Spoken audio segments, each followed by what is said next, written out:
above his head was a notice of the formal charge against him. It read, "This is the King of the Jews."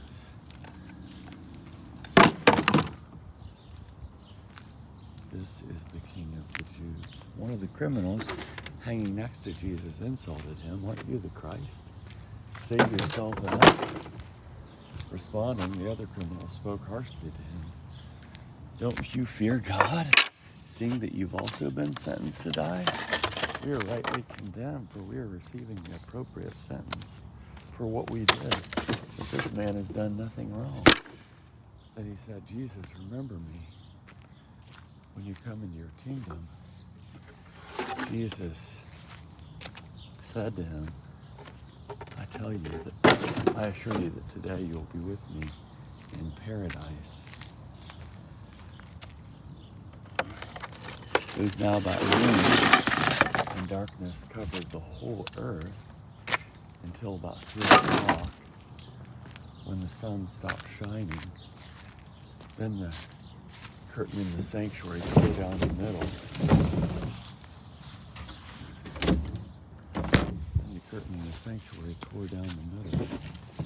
Crying out with a loud voice, Jesus said, "Father, into your hands I trust my life." After he said this, he breathed for the last time. When the centurion saw what happened, he praised God, saying, "It's really true, this man was righteous." All the crowds who had come together to see this event returned to their homes, beating their chests after seeing what had happened. And everyone who knew him, including the women who had come with him from Galilee, stood at a distance observing these things.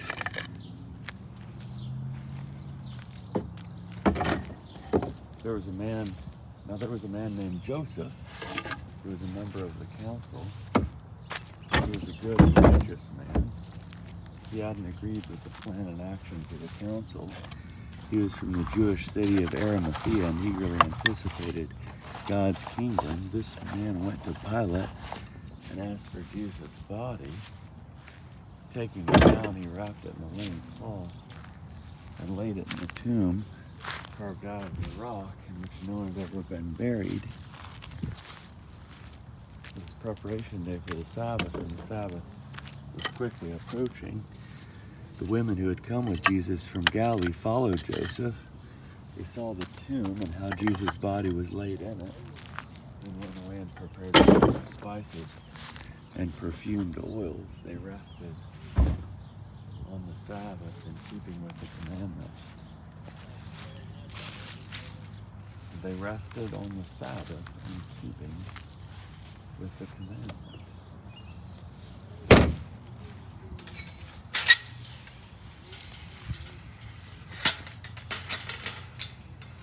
Very early in the morning, on the first day of the week, the women went to the tomb, bringing the fragrant spices they had prepared.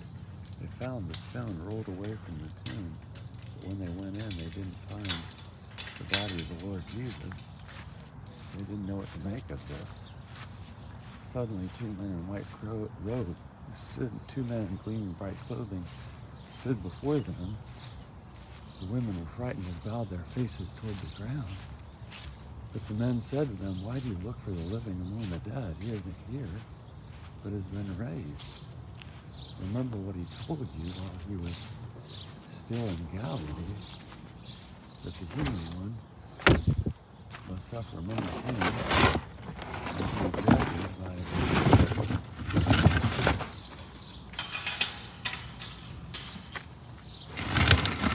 the human one must suffer many things. That the human one must be handed over to sinners, be crucified, and on the third day rise again." Then they remembered his words. When they returned from the tomb, they reported all these things to the 11 and all the others. It was Mary Magdalene, Mary the mother of James, and the other women who told these things to the apostles. Their words struck the apostles as nonsense. They didn't believe the women.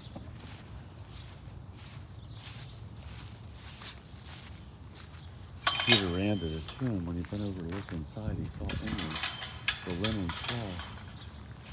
Then he returned home, wondering what had happened. On that same day, 2 disciples were traveling to a village called Emmaus, about 7 miles from Jerusalem. They were talking to each other about everything that had happened. While they were discussing these things, Jesus himself arrived and joined them on their journey. They were prevented from recognizing him. They were prevented from recognizing him.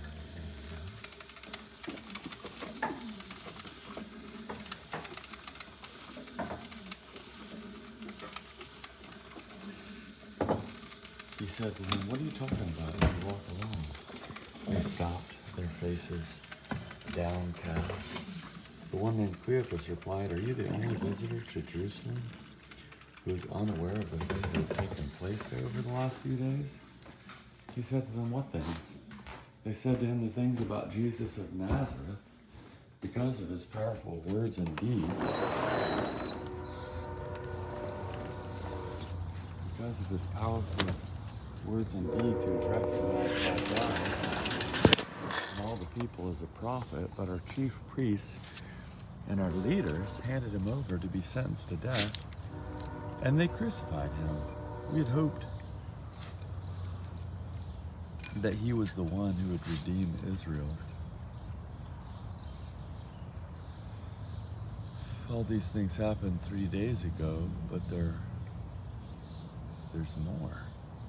Some women from our group have left us stunned. They went to the tomb early this morning and didn't find his body. They came to us saying they had even seen a vision of angels who told them he is alive.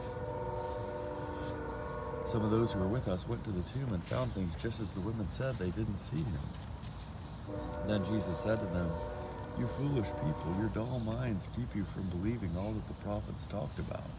Wasn't it necessary for the Christ to suffer these things and then enter into his glory?" They got up right then and returned to Jerusalem. They found the 11. They found the 11 and their companions. Let me go back. Then he interpreted for them the things written about himself from all the scriptures, starting from Moses and going through all the prophets. When they came to Emmaus, he acted as if he was going on ahead, but they urged him, saying, "Stay with us. It's nearly evening and the day is almost over." So he wanted to stay with them. After he took his place at the table with them, he took bread, blessed and broke it, and gave it to them. Their eyes were opened and they recognized him, but he disappeared from their sight. They said to each other, "Weren't our hearts on fire when he spoke to us along the road, when he explained the scriptures for us?" They got up right then and returned to Jerusalem. They found the 11 and their companions gathered together. They were saying to each other, "The Lord really has risen. He appeared to Simon." Then the 2 disciples described what had happened along the road, and how Jesus was made known to them as he broke the bread. While they were saying these things, Jesus himself stood among them and said, "Peace be with you." They were terrified and afraid. They thought they were seeing a ghost. They were terrified and afraid. They thought they were seeing a ghost.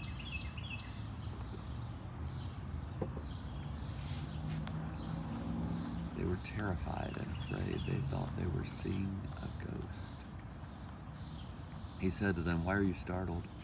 Why are doubts arising in your hearts? Look at my hands and my feet. It's really me. Touch me and see, for a ghost doesn't have flesh and bones like you see I have." As he said this, he showed them his hands and feet. Because they were wondering and questioning in the midst of their happiness, he said to them, "Do you have anything to eat?"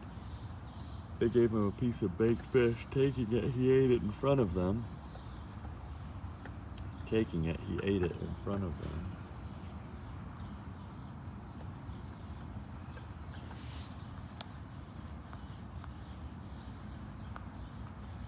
Taking it, he ate it in front of them. Jesus said to them, "These are my words that I spoke to you while I was with you, that everything written about the human one, that everything written about me, and the law of Moses, the prophets, and the Psalms must be fulfilled. Then he opened their minds to understand the scriptures. He said, this is what is written, that Christ will suffer and rise from the dead, and a change of heart and life for the forgiveness of sins will be preached in his name to all nations, beginning from Jerusalem. You are witnesses of these things. Look, I'm sending to you what my Father promised, but you are to stay in the city until you've been furnished with heavenly power. He led them out as far as Bethany, where he lifted his hands and blessed them. As he blessed them, he left them and was taken up into heaven.